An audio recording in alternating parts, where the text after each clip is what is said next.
തെരുവ് ഗുണ്ടയെ premium brand ആക്കുന്ന ആഭ്യന്തര വകുപ്പ്.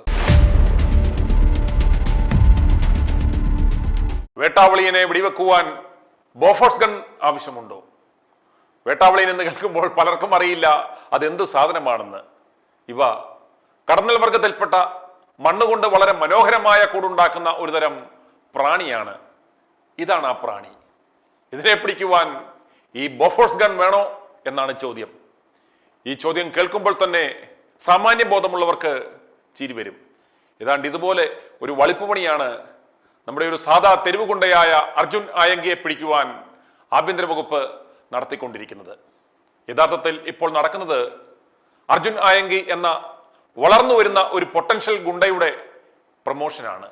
സംസ്ഥാന ആഭ്യന്തര വകുപ്പിന്റെ ചിലവിൽ ശതകോടികൾ ചെലവഴിച്ചാൽ പോലും ലഭിക്കാത്തത്ര ഒരു മൈലേജാണ് ആഭ്യന്തര വകുപ്പും നമ്മുടെ പോലീസും മാധ്യമങ്ങളും ചേർന്ന് ഇപ്പോൾ അർജുൻ ആയങ്കി എന്ന ചെറുപ്പക്കാരന് നൽകിക്കൊണ്ടിരിക്കുന്നത്. ഇനി സ്വാഭാവികമായും ഇയാളുടെ നെറ്റ്വർക്ക് വിപുലപ്പെടും. യുവഗുണ്ടകൾ ഇയാളുടെ ഗാങ്ങിൽ ചേരുവാൻ മത്സരിക്കും. ഇവനിൽ ഇൻവെസ്റ്റ് ചെയ്യുവാൻ മാഫികൾ തയ്യാറാകും. പണ്ട് നക്കാപ്പിച്ച മേടിച്ച് നടത്തിക്കൊണ്ടിരുന്ന കൊട്ടേഷനുകളും സ്വർണം പൊട്ടിക്കലുകളും എല്ലാം വലിയ തുകയ്ക്ക് ഇനി നൽകുവാൻ അങ്ങോട്ട് ആളുകൾ ചെല്ലും. എന്തായാലും നനച്ചിരിക്കാത്ത നേരത്ത് ഇപ്രകാരം ഒരു മാർക്കറ്റിംഗ് ഒരുക്കി കൊടുത്ത ആഭ്യന്തര വകുപ്പ് മന്ത്രി രമേശ് ചെന്നിത്തലയോട് അയാൾ എന്നും കടപ്പെട്ടവനാവും. രമേശന് എന്തെങ്കിലും ആവശ്യം വന്നാൽ ചിലപ്പോൾ സ്പെഷ്യൽ റേറ്റും നൽകുവാൻ സാധ്യതയുണ്ട്. വഴിയിലാരോ വർണ്ണക്കടലാസിൽ പൊതിഞ്ഞു കെട്ടിയിട്ട അമേദ്യം കോൺവോയ് വാഹനം നിർത്തി എടുത്ത് പൊതിയഴിച്ച് നാട് മുഴുവൻ വാരിയെറിഞ്ഞ അവസ്ഥയിലായി ആഭ്യന്തര വകുപ്പ് മന്ത്രി രമേശ് ചെന്നിത്തല. ആഭ്യന്തര വകുപ്പ് മന്ത്രിക്ക് ഈ തീട്ടക്കേസ് പിടിക്കേണ്ടത് വല്ല ആവശ്യവും ഉണ്ടായിരുന്നോ? ഇനി വലിയ സന്നാഹമൊക്കെ കാണിച്ച് ഇയാളെ പിടിച്ചു എന്നിരിക്കുക. അയാൾ നിലവിൽ ചെയ്ത ക്രൈം എന്താണ്? കോതമംഗലം ഊന്നുകൽ സ്റ്റേഷൻ ഹൗസ് ഓഫീസർമാരെ സമൂഹ മാധ്യമത്തിലൂടെ ഭീഷണിപ്പെടുത്തിയതിനും മുൻ മുഖ്യമന്ത്രി പിണറായി വിജയനെതിരെ അപകീർത്തികരമായ പരാമർശങ്ങൾ നടത്തിയതിനുമാണ് ഇയാൾക്കെതിരെ കേസുകൾ രജിസ്റ്റർ ചെയ്തിരിക്കുന്നത്. അതുപോലെ ഇന്ന് മുഖ്യമന്ത്രി സതീശനെ സമൂഹ മാധ്യമത്തിലൂടെ അപമാനിച്ചു എന്ന പരാതിയിന്മേൽ കലാപാഹ്വാനം നടത്തി എന്ന വകുപ്പിട്ട് ഒരു കേസും കൂടി രജിസ്റ്റർ ചെയ്തിട്ടുണ്ട്. ഇതൊക്കെ കോടതിയിൽ പൊട്ടിക്കീറിപ്പോകും എന്ന കാര്യത്തിൽ യാതൊരു സംശയവും വേണ്ട.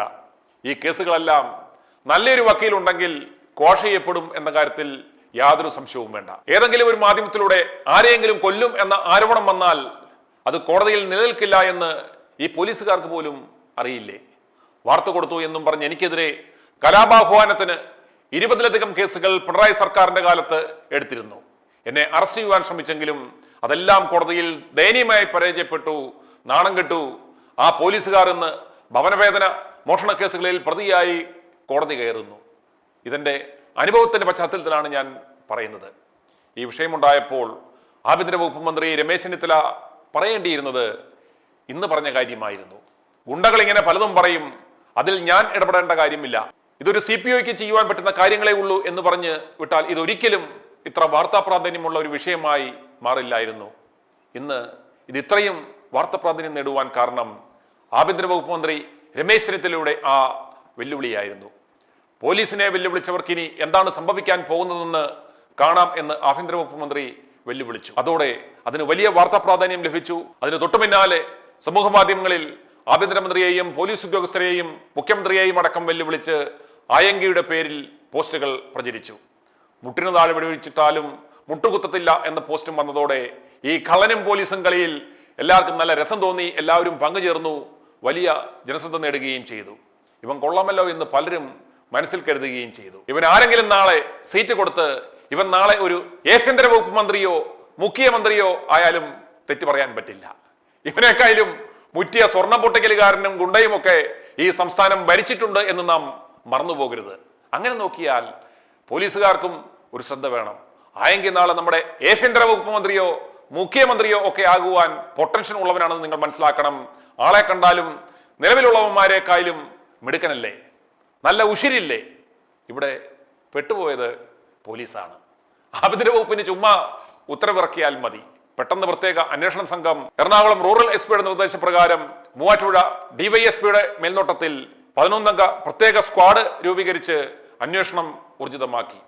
ഒളിവിൽ കഴിയുവാൻ സഹായിച്ച അർജുനന്റെ സഹോദരൻ അഖിലായങ്കി, സുഹൃത്തുക്കൾ, കാമുകി ഉൾപ്പെടെ 21ഓളം പേരെ പോലീസ് ഇതിനോടകം കസ്റ്റഡിയിലെടുത്ത് ചോദ്യം ചെയ്തു വരുന്നു. ഇയാളുടെ ശൃംഖല തകർത്ത് ഒളിവിടങ്ങൾ കണ്ടെത്തുകയാണത്രേ ലക്ഷ്യം. പക്ഷേ അതൊക്കെ പറയാൻ നല്ല എളുപ്പമാണ്. പ്രാക്ടിക്കലി വളരെ ബുദ്ധിമുട്ടുള്ള കാര്യമാണ് തൂക്കുക എന്നത്. കാരണം പോലീസ് സംവിധാനം ഇപ്പോഴും വളരെ പരമ്പരാഗത രീതിയിലാണ് പോകുന്നത്. പരിമിതികളും വളരെയുണ്ട്. എന്നാൽ പണിയറിയാവുന്നവന്റെ അവസ്ഥ ഇതല്ല. ഈ പണിക്കിറങ്ങുന്നവന്റെ മൊബൈൽ ഫോൺ നിരീക്ഷിക്കും, സോഷ്യൽ മീഡിയ അക്കൗണ്ടുകൾ, ഇമെയിൽ ഐഡികൾ ട്രേസ് ചെയ്യപ്പെടും എന്ന് അറിയാവുന്നത് കൊണ്ട് തന്നെ ഇവർക്ക് പാരലൽ കമ്മ്യൂണിക്കേഷൻ സംവിധാനം ഉണ്ടാവും. അന്യസംസ്ഥാനങ്ങളിലെ മരിച്ചവരുടെ അഡ്രസ് പ്രൂഫ് കൊണ്ടെടുത്ത മൊബൈൽ ഫോണുകൾ, വാട്സാപ്പ്, ടെലഗ്രാം, ബോട്ടിം പോലെയുള്ള സംവിധാനങ്ങൾ ഒരു പ്രത്യേക രീതിയിൽ ഉപയോഗിച്ചാൽ മൊബൈൽ ഡംപിംഗ് പോലും നടത്തി കണ്ടുപിടിക്കാൻ സാധ്യമല്ല എന്ന് ഇവർക്ക് കൃത്യമായി അറിയാമെന്ന് പോലീസ് മനസ്സിലാക്കണം. PHQവിന്റെ കാർ പാർക്കിങ്ങിൽ ഇരുന്ന് ഫോൺ വിളിച്ചാലും ഓസ്ട്രേലിയയിൽ നിന്ന് വിളിക്കുന്നതായി കാണിക്കും. അതുപോലെ സംസ്ഥാനം വിട്ട് ശ്രീലങ്ക അടക്കം മിനിറ്റുകൾക്കുള്ളിൽ എത്തിക്കുവാനുള്ള സംവിധാനം ഇന്നുണ്ടെന്ന് മനസ്സിലാക്കണം. സംസ്ഥാനം വിട്ട് അന്യസംസ്ഥാനത്തേക്ക് കടന്നാൽ കൂടെയുള്ളവരുടെ ഒറ്റോ ഇവരുടെ തന്നെ കയ്യിലുള്ള മിസ്റ്റേക്കോ അശ്രദ്ധയോ കൊണ്ടല്ലാതെ ഇവരെ പിടിക്കുവാനും സാധ്യമല്ല.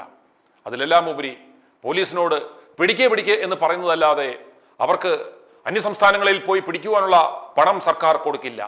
പിന്നെ ചുമ്മാ മാധ്യമങ്ങളുടെ മുന്നിൽ വന്നു നിന്ന് ഇങ്ങനെയൊക്കെ തള്ളാം എന്ന് മാത്രം. ഇത്ര കോംപ്ലിക്കേഷൻ ആക്കാതെ ഇരിക്കുകയായിരുന്നുവെങ്കിൽ പോലീസിനെ നിസാരമായി തൂക്കുമായിരുന്നു.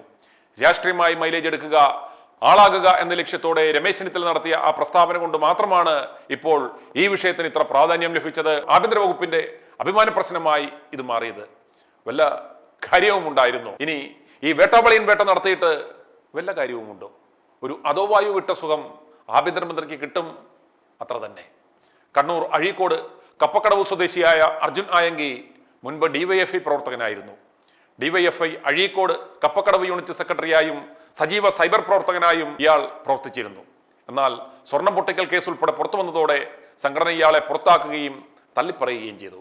എന്നാൽ ഇന്ന് പാർട്ടി ഇവന് വേണ്ടുന്ന ബാക്കപ്പ് നൽകി ആഭ്യന്തര വകുപ്പിനെ വെല്ലുവിളിച്ചാൽ, വട്ടം ചുറ്റിച്ചാൽ അതിന്റെ മൈലേജ് ആർക്കാകും എന്ന് രമേശ് ചെന്നിത്തല ചിന്തിക്കേണ്ടതായിരുന്നു. 2021 കരിപ്പൂർ വിമാനത്താവളം കേന്ദ്രീകരിച്ച് നടന്ന സ്വർണ്ണക്കള്ളക്കടത്തുമായും കടത്തിക്കൊണ്ടുവന്ന സ്വർണം തട്ടിയെടുക്കുന്ന സ്വർണം പൊട്ടിക്കൽ സംഘങ്ങളുമായും ബന്ധപ്പെട്ടാണ് ഇയാൾ പ്രധാനമായും വാർത്തകളിൽ ഇടം പിടിച്ചത്. 5 പേരുടെ മരണത്തിനിരയാക്കിയ രാമനാട്ടുകര വാഹനാപകട കേസിലും ഇയാൾക്ക് പങ്കുണ്ടെന്ന് ആരോപണമുണ്ട്. പക്ഷെ തെളിയിക്കുവാൻ പോലീസിന് കഴിഞ്ഞിട്ടില്ല. എന്തായാലും അർജുൻ ആയങ്കിയെ പിടിക്കുക എന്നത് സംസ്ഥാന ആഭ്യന്തര വകുപ്പിന്റെ മാത്രം അഭിമാന പ്രശ്നമായി മാറിയിരിക്കുകയാണ്. ഒരു പരിധിവരെ ഈ വേട്ടാവളിയൻ കേസ് കൊണ്ട് തന്റെ ഭരണപരാജയം, പ്രത്യേകിച്ച് പ്രളയ ദുരന്തം കൈകാര്യം ചെയ്ത ആ ദുരന്തം 2 നാൾ മറയ്ക്കുവാൻ സതീശൻ സർക്കാരിന് പറ്റി എന്നതും പരമാർത്ഥമാണ്. അതുകൊണ്ട് സതീശൻ രമേശനോടൊരു താങ്ക്സ് എങ്കിലും പറയണം. പെരുന്നാപ്പോപ്പ് മുഖേന പറഞ്ഞാലും മതി, നമുക്ക് കാര്യം നടന്നാൽ മതിയല്ലോ. i2i News, an eye for truth.